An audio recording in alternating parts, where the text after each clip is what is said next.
আস্তে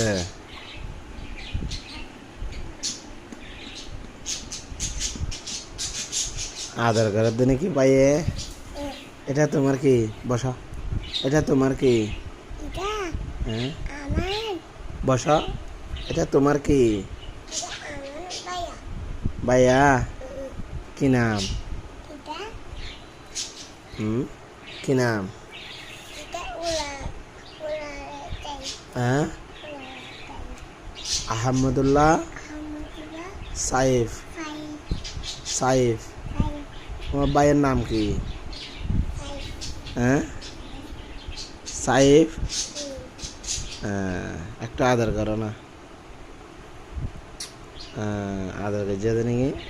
হ্যাঁ